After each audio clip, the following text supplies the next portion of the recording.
schools. I got an admit from HEC. I got an admit from LBS. I got an admit from Cambridge. It's been my dream college in the last 5 years. I get in. If I don't, I wouldn't really think about an MBA again. It didn't feel like I'm giving an interview. It was just like a discussion of sorts. So reach out to alumni, current school students. I reached out to a number of school students. Had it not be you, I'm pretty sure that I wouldn't have gotten, because that's where the structure came from. That's where the career planning came from. So all thanks to you, Nirvan.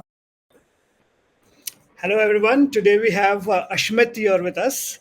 Ashmit has been able to crack not just one or two, but three of the most competitive programs in Europe, including the prestigious London Business School. But I invited Ashmit here today not just to understand more about his admits, but also about understanding behind the scenes on what went on throughout his application journey. If I understand his journey correctly, Ashmit also applied to a few schools last year, right? And he has been a reapplicant this year. We started working, I think, probably around August, September, if I'm not wrong. I don't exactly remember when did we start working, but around that time this year when Ashmit and we started looking at the European schools. But I don't want to take a lot of limelight away from Ashmit's journey. Ashmit, why don't you go ahead and just give us a brief about you, who you are, your background, what have you been doing till date, and then we'll take it forward from there. Sure, Nirvan. Thanks for having me here. I hope I'm perfectly audible to you. Yes. Right. So yeah, a little bit about myself. I am currently working at Accenture Strategy as a management consultant in their procurement and supply chain space. Right. I've been here for roughly a year. Before which I was working with a boutique consulting firm, which again was specializing in procurement space, and that got acquired by Accenture Strategy last year. So that's how I came to Accenture Strategy. Right. I worked there for 2.5 years, and before that, I was working with Ernest and Young, where again I was in consulting only, right? So in total, I have a work ex of roughly 4.5, 5 years now.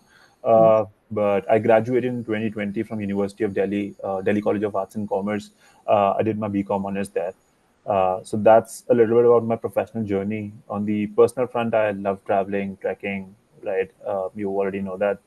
Been to a couple of treks. I like always. Now also I'm traveling. I'm planning a trip probably next weekend or something because it's a long weekend. So yeah, so that's a little about myself. But yeah, thanks for having me here, Devan. Perfect, perfect. Thanks for the introduction, Ashmit. So before we begin with any of my questions, just quickly, could you recap which all schools did you apply to last year and which all schools did you apply to this year? And what was the result? Sure.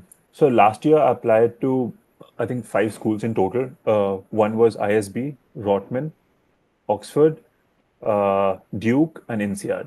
Right. So majorly, like 3 of them were Europeans.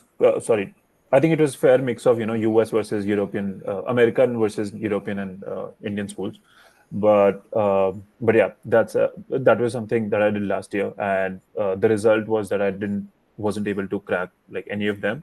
Although I got like interview invites from Oxford and Rotman and ISB, right? But Duke and NCR was straight away reject. And talking about this year, right? So this year I applied to like a couple of them, more than 5. I think it was eight, eight-ish, right? One was ISB, then in the Indian mix, and if I go to the European mix, it was LBS, Oxford, Cambridge, HEC. Yeah, 4 of them, the top B schools in Europe. I didn't end up applying to INSEAD, although I thought that I'll be applying, but I thought of, took a break in the middle to see, evaluate options, what I have, and then probably saw that if it makes sense to apply to INSEAD again. And in the American schools, I applied to 2 of them. One was Tepper, and the other one was Michigan Ross. So yeah, that's a high level of what I did this year. Got it. And the results this year? Uh, I got interview invites from ISB, right? But later on got rejected. Not sure why, because my profile was decent enough for ISB though, but I don't know what happened. But yeah, uh, in terms of the European schools, I got an admit from HEC, I got an admit from LBS, I got an admit from Cambridge, I got an admit. I got rejected from Oxford this time without an interview. Uh, Probably because I didn't end up applying with you. It was like I gave my GMAT attempt in last week of October, and then ended up applying to the November 2nd deadline, which was just 1 week, and I probably rushed it through or something something didn't make sense. And now that in hindsight I look at it, the story wasn't tying out completely. So I can understand like what happened to the Oxford application though. If I talk about the US schools, the Tepper and Ross, I think I got waitlisted without an interview from Tepper, and Ross I got rejected. So yeah, Got it. these are the interview. These are the decisions. Got it. I know we discussed about this a lot, but a lot of surprises there, especially with ISB not, ending Yeah, up getting converted. And honestly, ISB is one of the easiest schools that you honestly applied to. And yeah, still that happened. And even Oxford is generally considered a little easier compared to Cambridge. But yeah, maybe okay. something that click well with the Oxford team. Okay, but moving on, I have to ask this. You mentioned to me a couple of times that LBS has been your dream school as such. What was the feeling like when you got the call or maybe the email? How did they convey to you, that you got in, and where were you? What were you doing? It's through the email, and they have like a weird habit of writing a weird email. So what happens is, read the email a couple of times. Wasn't really easy to digest that I got into LBS per se, right? Because it has been my dream college, like probably from for the last 5 years. I tried applying to the MIM program also, and didn't get through. So it's been my dream college in the last 5 years, right? They have a weird habit of writing a passive email. They start with a lot of jazz, but end up congratulating in the later stage. I'm always like, why didn't you start with the congratulations first and then go to the email? But I don't know what happens. Yeah, but yeah. They usually do it through an email. I don't think they call. HEC guys usually call. I got an HEC call from HEC directly on my cell phone. But talking about LBS, it was directly from the email. And yeah, Got it. Got it. So, what I mean, I know you've mentioned that LBS has been your dream school, but you have admits from three, great universities, right? HEC is again amazing when it comes to the European region. So is Cambridge, and then so is LBS. So why LBS? Why did you choose that? I think the idea was simple, right? I think I remember talking to you too when so I got admit from HEC and Cambridge first, and then later on LBS, right? So first I was deciding between HEC and Cambridge at first, and then too I sort of ended up choosing Cambridge as an option rather than HEC. And the idea was simple that HEC is in Paris. You If you want to end up in Paris, that's a really great option. I talked to a number of alumni, and it has immense number of alumni in France, right? And even in some of the other European nations. But the thing is that if you want a job in France, whether it's consulting, I in the short term I want to be in consulting, right? So you'll have to have fluency in French. So that's not something I wanted to spend time learning. I would rather move to an English speaking nation where I'm comfortable with my language, and that was just a better option for me per se. And also more of a personal reason that my girlfriend was also moving to UK, so that was another reason for me to choose a UK school over a French school. When so that way I decided between HEC and Cambridge, and then I was about to shortlist in Cambridge because I wasn't really expecting an LBS admit per se. But what happened was I got an admit from LBS. LBS, you already know that the location is fantastic there, right? Straight Correct. away in London, you able to get network to consulting companies directly, closely. It's just easier to network, right? And apart from that, their alumni network is super strong. When you talk about Cambridge, Cambridge has a decent school. Cambridge as a university has a legacy of its own, right? Some of the top people, including Jawaharlal Nehru, Manmohan Singh, I don't know who else, right, have studied from there. But if you talk about their business school is not at par with schools like the top B schools. So London Business Schools almost ranks among what top 10 across the globe, right? Correct.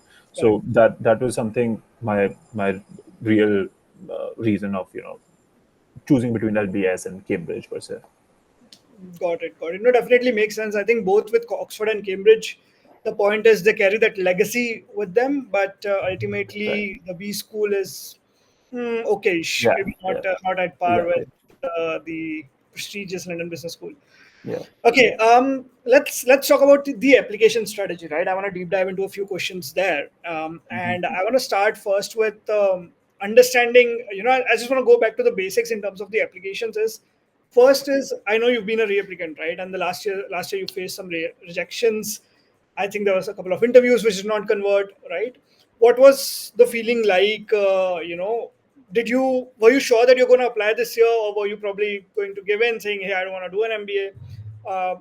What were you feeling like after you got those rejects last year? So after I got my rejects last year, I was, a bit disappointed because I really thought that, I could convert at least one admit from out of the schools that I applied to. At least ISB was something that, I really thought that it's super, super in the probably like a decent mix, right? I mean, ISB is not.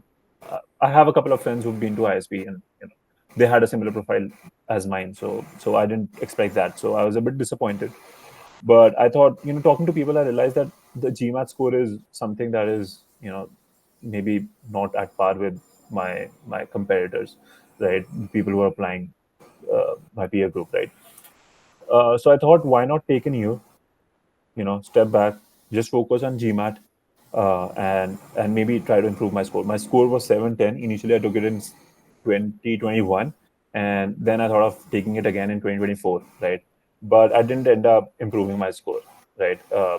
So what happened was I took it. So what happened was I think I was struggling with the GMAT still, but wasn't really able to improve on it. In the mocks too, I was getting similar range of like plus minus 10 from a 710 from the classic version, right?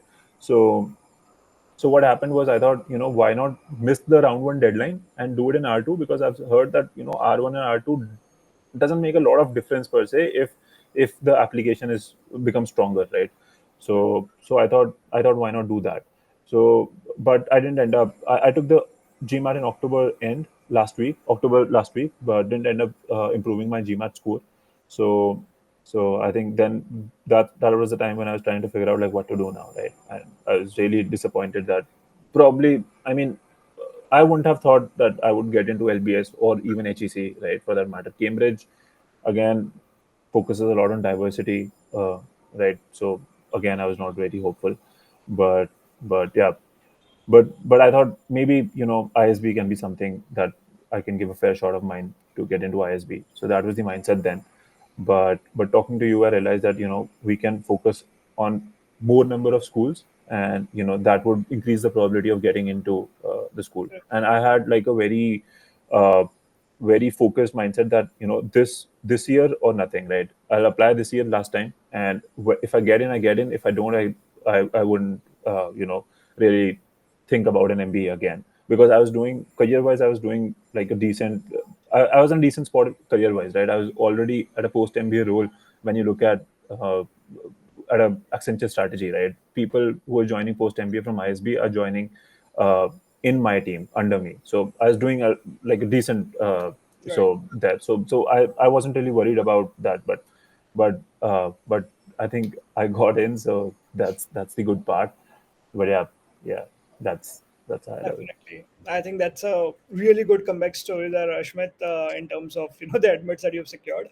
But talking about the LBS application now, I know you have had a supply chain, a procurement sort of a background, right? And how did you really portray yourself or position your story for the LBS application? Did you have like an overall theme towards your story that, hey, this is who I am, this is what my career vision look like, or this is what I want to portray myself as? Of course. When I look back and try to see what was the difference between this year's application and last year, or maybe I should rephrase this: this year's application versus this year's application to Oxford, right? Even that had a lot of differences, right?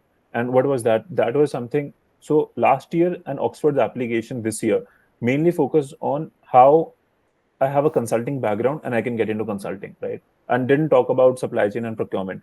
And that was something maybe I was not really keen to talk about, because I was not, I didn't want to, I wanted to portray myself as a consultant rather than a supply chain specialist. And maybe that hampered my chances. I don't know, because there are a lot of consultants in the group applying. Probably consultants have a great churn when it comes to going for an higher education. So that was a particular reason. But when I talked to you, I think I had come up with, like, you had a structured format, and that Excel of career vision. I remember I remember I duplicated that and created like 2 3 storylines, and we discussed like which one to go to, right? But I think uh, you talking to you helped me streamline what to choose. But also another thing that helped me here was talking to my like work mentors, like my boss, my ex-boss, my colleagues, even my juniors, right? I was open to feedback from them too, right? So I took that, and what sort of made more sense, like in terms of story. What are my short-term goals? Why I'm going there? What are my long-term goals? And how these short-term and long-term goals are, you know, how is MBA fitting in between where I am today and where I want to be in the short term and long term, right? MBA has to fit in.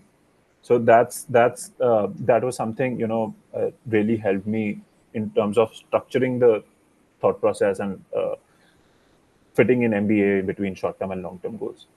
Got it. But one important question here is also the number of stories you had, right? So you had EY, you had Impendi, you had Accenture, you had so many different roles that you had played throughout your professional journey.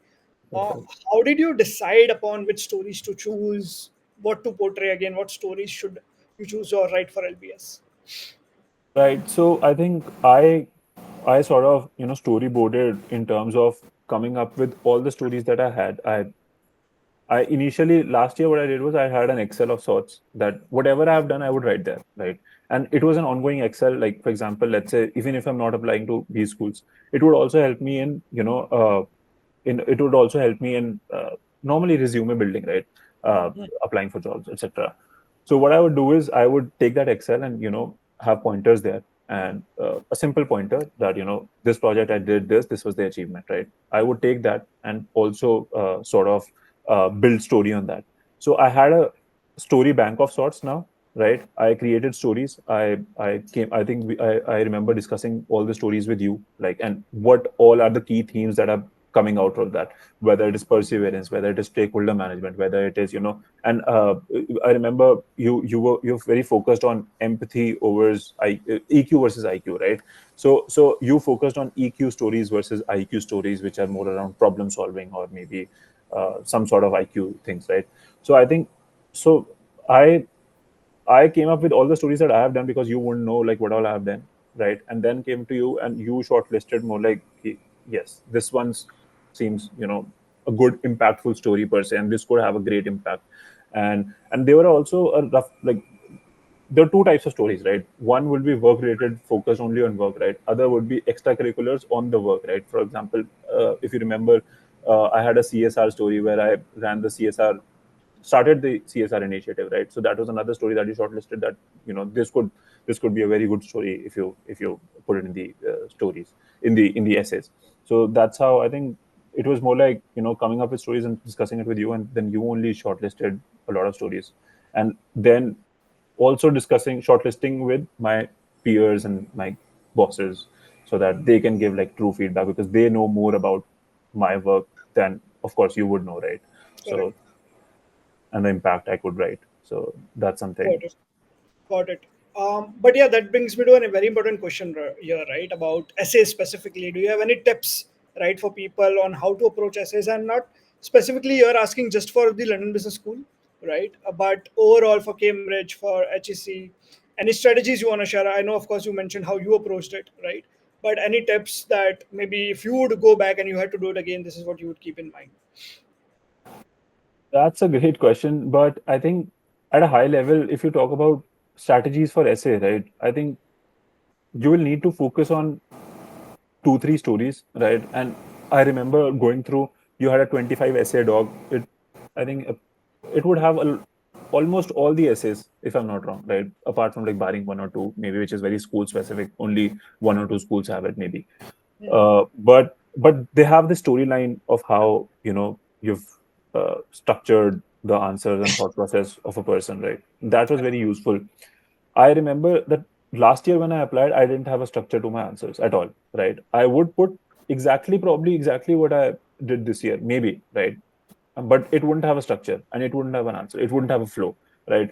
The career vision essay, you start with a long-term goal, and then you say that this is the long-term goal. In order to get this, I need this. This is my short-term goal, and to get to the short-term goal, I need an MBA, right? So how you moving backwards, right? So as simple as that, right? So flow, I think, is really important when it comes to essay writing. And I couldn't probably, if I have to write an essay today, I wouldn't have the best flow. So I think you really helped me there in terms of when it came to flow. You would rewrite my, the flow of the essay, the story I would write, but the flow you would suggest कि भाई ये होना चाहिए, Correct. है ना?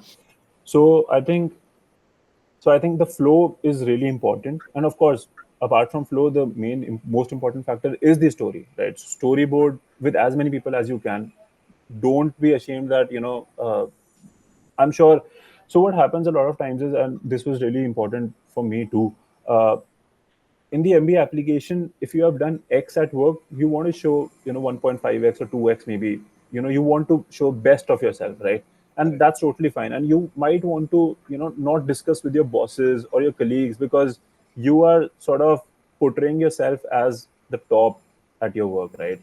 But what happens is, trust me, when you go to them, they understand that, and they would give you true feedback, and they would give you even better things to say when it comes to your essays, because they themselves are doing that, right? They themselves are they're doing this for like a lot many years than you are, probably.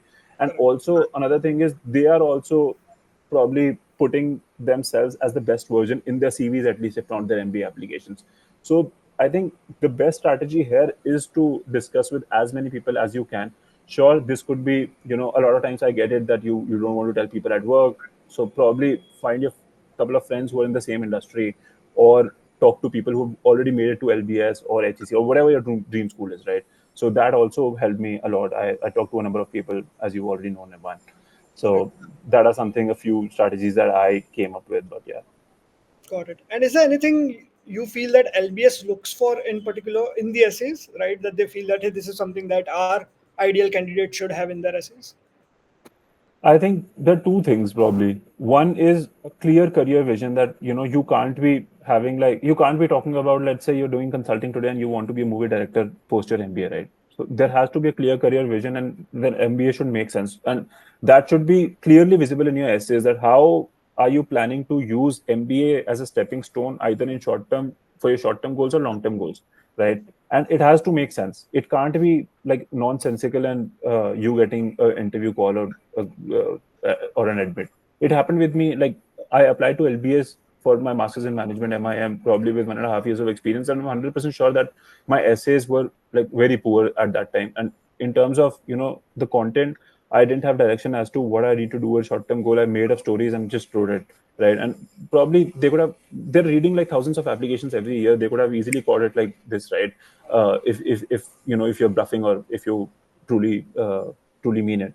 And and to be honest, there could be stories which are you know in the long. So everyone doesn't have like a long term plan sorted, right? And neither did I, right? Sure. What you need to have is, you need to have a good long term goal which is ambitious enough and which makes sense, in line which is in line with what you're doing today, MBA and short term goal, at least, if even if you're not focused on you don't what I wrote in long term goal, probably I'm doing that, probably I'm not. I'm not sure, right? Right. But 10 things changed, probably like 15 years down the line, I don't know. But yeah, it should make sense. That's the only point. And the other thing is unique, right? You need to bring out a uniqueness in your story. That how do you stand apart? There is a specific essay about uniqueness in your story, Correct. and which is really important. And that's how they get to know how this person stands out, and how is this person bringing diversity in the classroom, and how he can do good things to the at least in the long term. How can this person be a good value add in the short term? So everything, right? Apart from that, there are minor things like international work experience, which I think LBS values a lot. I had decent international experience working with clients across the globe, per se, UK, US, been there, so I could write those stories. But even if you don't, I've heard that people get in still. But I think it's best if you have like some international work experience stories. Got it. Again, if you don't mind, sharing about the unique, essay that you were talking about. How did you approach it? What was your story like? What sort of different storylines did you consider? Again, only if you're comfortable with sharing that. No, no worries, Nirvan. Obviously comfortable. But I think so. That was an essay that I had like really hard time coming up a story with, right? Because if you think about it, you wouldn't. I mean, I'm not sure if I can generalize for everyone, but I at least had like a very hard time thinking about myself and like what is so unique about myself, right? Probably I would come up with things like problem solving because in consulting you solve problems, so problem solving is the easiest one and quickest one probably that you come across, or maybe some sort of strengths that you've already thought of while what you'll be speaking about in interviews, right? So Correct. these are the few things that you come up with uniqueness, but I think that doesn't cut it because I took it to Nirvan and Nirvan really scrapped it. So seems like it didn't work for me. But yeah, he then suggested that uh, think of like so by the time I was writing LBS, I had written like a couple of stories for HEC, Cambridge, and a lot of other schools, right? So I had like a pack of solid stories, right? So he suggested that go through those stories and see if there is a theme out of it, and really, I mean, when I was going through it, I wasn't really able to. Maybe I was able to, but I wasn't really able to portray my uniqueness into like those words that Nirvan said, right? So I think I came up with something like I'm a good initiator or something, right? But when I took it to Nirvan and he said maybe he said maybe let's portray this as someone who likes to start building from scratch. And I had a couple of decent stories around that, right? But I couldn't really come up with this. But probably sometimes a third person lens really helps because you are too much into your stories and you don't get that get that perspective when you're looking at those stories, right? So I think Nirvan helped me there. But that being said, I had a couple of stories and it was just a 200 essay. So what I did was I started with like a summary of sorts, like a 2 3 initiatives that I've run, and then deep dive into one of them. So that was something that I think you only had Nirvan. So nothing that I per se did differently there. Got it. No, the reason I asked this question also was because this is one question where anyone who applies with me to the London Business School struggles with, right? And always there are like 7 8 different iterations that we go through before we are able to sort of narrow it down to one Yeah. question that Yeah, works. even I remember I came up with like 2 3 iterations before that. Correct. But one thing that you said really, is important here is that showing it to anyone outside of you, right? I Mm. think really helps to bring in that third perspective. And I think that can really open your eyes to something that would be visible right there, but still you would not be able to sort of make it out. And I think it's also important that you share it not only with me if you're working with me, but anyone else, right? Your bosses, your mentors, your partners.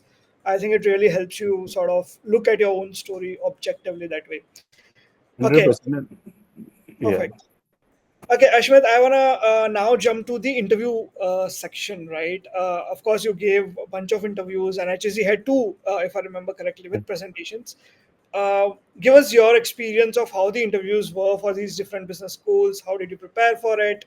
And finally, any tips that you have to share for people who are looking to prepare for it. So I think for interviews, if I'm not wrong, you had a bunch of questions. There's this Excel file on the portal itself. So I referred that per se, and it has like fair bunch of exhaustive list of questions. So you get a sense of what kind of questions you're thinking about, right? I think in the start only I had a call with you. That's how I started to think about that. Once I did, so I started with giving mock interviews. You took my mock interviews. So you would give me like very specific feedback from how you are sitting to how to position this answer to probably how you can remove the filler words, right? Hmm. That was really helpful. And a lot of times what happens is you give feedback but you don't have actions on how to improve, but you also gave those actions. Like for example, if I remember correctly, you gave me a specific feedback that you need to probably get on a Zoom call and record yourself, right? And that was something really insightful because when I recorded myself and I saw myself, using those filler words, that's when you become a little bit more conscious about, not doing those, not using those filler words per se. So what happened was I think I did those, and in addition to that, I think you took my mock interviews daily. Probably like barring like 1 or 2 days where I was myself busy, but you took like 30-minute, 40-minute interviews daily. So that was something like really, really impactful for me at least.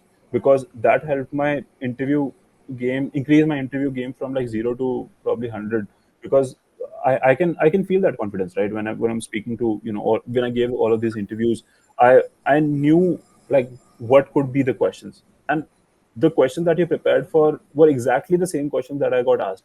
And even for example, if I talk about HEC Paris, right, they have like 40-minute interview, then 10 to 15-minute presentation that you remember, right? We made it on.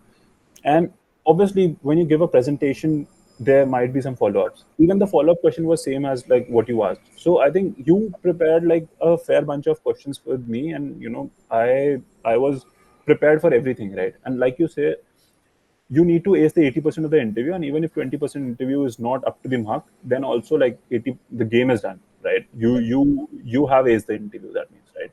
So I was focused on, primarily the 80% of the interview, that I need to, kill this part of it, and then 20%, it will obviously be random, and there could be different questions, and it all depends on the person who's taking the interview. So I wasn't really worried about the 20%. I was only focused on 80%. So as I said, I did all of the things that I just mentioned. Got it. In LBS specifically, I remember you have a case study, right, inside Oh, the interview. Do you want to talk a little bit about that? How did you prep for it, and how did that really go from your actual interview perspective? yeah. Sure. I think so. What happened was, in terms of case study, right? So I come from a consulting background, so I knew that they would have like decent expectations from me in terms of, if I'm solving a case study, it has to be like above above the average, at least if you're from the if you take the average from the applicants that are applying, right? So I thought I'll have to ace this part, right? So I think you had like I had I'd given a couple of interviews with you, so you took like mock case study sessions with me like every time we had the mock interview. So I think that really helped. One, two, I obviously, I also take interviews for hiring in my team, so I had like a decent experience of case interviews and what the person is expecting. Three, I also booked a session with the consulting club president of LBS. Uh, so he gave me like very specific feedback around how to structure my thoughts, right? Start with, start with the framework that you're using, right? Probably walk the person through that, you'll be discussing X, Y, and Z, and you'll be diving deep into this, right? And also finish the answer by that, what could be the potential solution and what could be the next steps from here. So the structure really helped me, that this structure, and this is the same structure that I use in my answer also, right? So that is something that really helped me. That structure is the like 50% of the part, and 50% is the answer that you're speaking, right? So I think that was something really impactful in terms of when I really gave the actual interview. Got it. Was there anything really different between the three interviews, or even the other interviews that you've given with different schools? I'm not talking about the case studies and the presentations and all, but generally the conversation wise, Right. any experiences there? Sure. HEC was super friendly interview. Like it didn't feel like I'm giving an interview. It was just like a discussion of sorts that, probably I'm having something like we're having currently, or maybe something I'm having a friend, just discussing my MBA plans, what are the short-term goals, like basic interview. Like it wasn't even like, it was just a friendly conversation, both of them, right? And they were super helpful and super, making myself comfortable so that I can be myself. So that's about HEC. And Cambridge was quite opposite. It was very daunting. I don't know. I'm sure it wouldn't be for everyone, but I took it with, I think it was the dean of the MBA or something, right? So that guy was super daunting, had back-to-back questions ready, and nothing. It was quite opposite of the friendly, but he had like a couple of negative weaknesses, failures in different aspects, probably 5, 6 questions around failure, right? Which you don't end up preparing for. You end up preparing like one or two failure stories and then 5 or 6 achievement stories, but it was quite opposite. So that also, probably he was stress testing me. I'm not sure, but but but I was able to, on the spot, I was coming up with failure stories, and back and forth, and I was able to do that. It was just a 30-minute interview, so you don't have a lot of chance to gather around what the person is saying, or it's just questions and answers. So it was very different experience when you compare it to Cambridge. Even LBS was friendly. It was from with an alumni. So LBS and HEC were alumni interviews, and Cambridge was with the dean, like I mentioned. So LBS was also like decently friendly. It didn't feel like I'm having an interview. So they match you with an interview. They match you with an alum from something like, for example, I wrote in the long term goal that I wrote that I want to be in private equity space. So my interviewer was a managing partner at a private equity, right? He was running a $500 million private equity based out of Mumbai. So, so I think, so that's how the interview experience was different across the three schools. But yeah. Got it, got it. What part of the application did you really struggle with? Right, everyone. I mean, so everyone has their own weak point. Someone struggles with essays. The other people would struggle with interviews. What do you think your weak point was, and how did you overcome that? When you talk about the MBA application, is it just about essays, interviews, all of this, or does it also include GMAT? Everything. That's Okay. about everything. So I think then GMAT would be probably the first part, and for the most part, I was thinking that only GMAT was the thing that would help me break into a good B school, but I ended up realizing that that wasn't the case, because obviously 710 into LBS, that's probably, I would be in the lowest 10 percentile if you look at only the Indian applicants per se, Indian male applicants per se, right? So I think GMAT was something that I spent like what I started giving GMAT in probably 2020, 2019, right?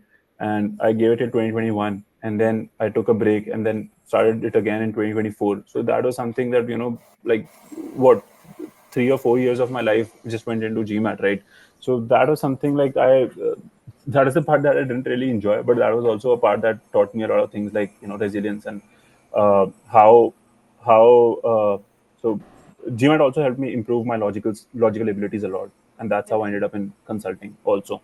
So so I think, yeah, GMAT is something that wasn't the good part per se, or that I struggled with. So, but yeah, but I think learning from that is GMAT is not the only part of the whole MBA application. You can focus on your career bit a lot and try to ace that.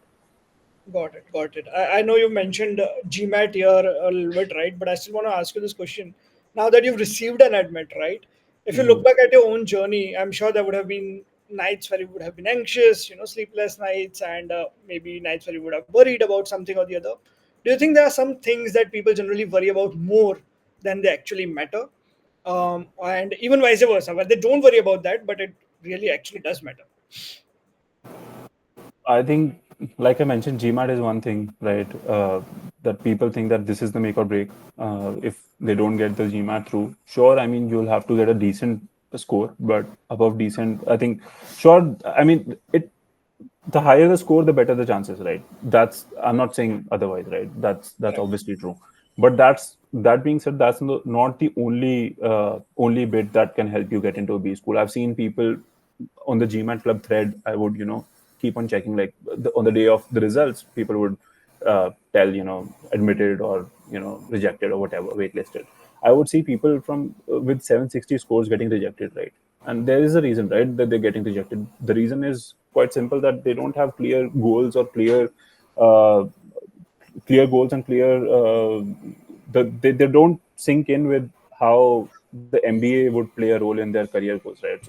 So I think having a GMAT score is good, but another, probably, like, that's only like 20, 25, 30% of the application. 70% is still your career, uh, your the other things, right? Perfect, perfect. I think we are at anyways at the last end of our session. I know I've overshoot the time also a little bit here. No worries. Um, Final two questions from my end. One is, what are you most excited about? In terms of LBS, is there any club or classes or elective or maybe something different that LBS does that you're really looking forward to? Sure. In terms of classes, I think I'm most excited about classes like negotiations. I think I already mentioned that in my applications too. I've heard a lot that they have live simulations and how to negotiate, and that's something. One of the weaknesses also that I had, and I hope that I'm able to improve on those. In terms of clubs, I think I'm really excited about two clubs. One is the on the professional front, and one is on the personal front. The professional one is a consulting club. I want to be in the consulting space only, so will help me network with good amount of like-minded people, and also to recruiters of the top strategy consulting firms based out of London, Middle East. So that's the idea in terms of clubs. And also, while I look at the personal thing, so Expedition Club is really famous for LBS, and they go to a lot of hikes. So I'm excited about that too. So let's see how it goes. But yeah, in terms of this is the part where I'm excited about, but I'm also nervous about a lot of things. So let's see, because moving to a new city, first time living like alone and by myself would be a challenge. So let's see how it goes. Got it, got it. Perfect. Any final thoughts that you have, Ashmit? Any final tips, strategies, overall mindset that you want to share with the people who are just starting with the journey on the applications right now? No, I think at a high level, this the whole process is very cumbersome. Very, I don't like the process at all, right? Because it was like what it took me like 5 years GMAT, and probably like two times of applying to this B schools twice, and going through the process interview. It was not good, right? But I get it. But in order to get there, you need to be focused, and try to come up with motivation for yourself and apply, be there. I think you'll get in. I think it's easier said than done, but I think you'll have to focus on the goals. And uh, one thing that helped me the most was the career planning, career strategy session with you, Nirvan. So that is really like probably the most important piece. If you look at, if I'm just giving it a random weightage. 30% is, let's say, GMAT. I'm not sure what it is, but I'm assuming it's 30%, right? If you look at the 70%, 70%, good amount of the 70% goes to the career planning session, right? Because if that's sorted, your 70% session, 70% of the balance would be pretty much sorted, because that's where a lot of things come in. What are the short-term goals? How MBA is helping you in the short-term goal? What are the long-term goals? How MBA is planning to helping you in the long-term goals? So I think that is something you really need to focus. If you need to talk to as many people, talk to as many people, and also reach out to alumni, current school students. I reached out to a number of school students. There could be schools like Cambridge where alumni are not as responsive, and there could be schools like HEC and LBS where alumni are very responsive. I had both. So LBS, I was able to connect with the consulting club president, which helped me a lot. Uh, that guy took my mock interview, and obviously sometimes these services might be paid. So don't hesitate to if your pocket allows, feel free to just take these sessions, because these can be an eye opener. And third person perspective is really important. While you and Nirvana are working closely, there might be certain things which you are not able to look at, because you are just uh, looking at your application probably across like 2 months, right? And you stop looking at those minute details. So these are the key, I think, tips or strategies or whatever. But yeah, Perfect, perfect. Thank you so much for sharing that, Ashmita. And I really want to thank you again for coming to this session, taking the time out, and sharing the steps and strategies for the LBS application. I think the two major takeaways for me during the sessions were, one, I think structure is really important across the application, be it the interviews or the career vision planning or even writing essays for that matter.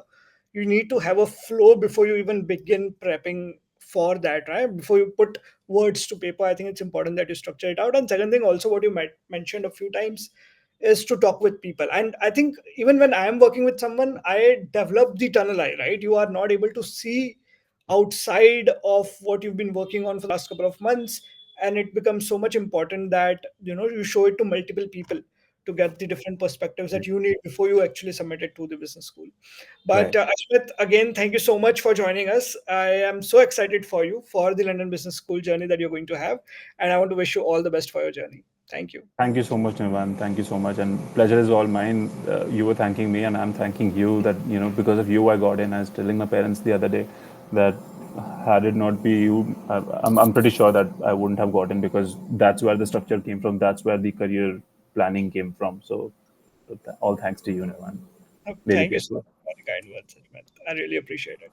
Thank you. Thank you. All right.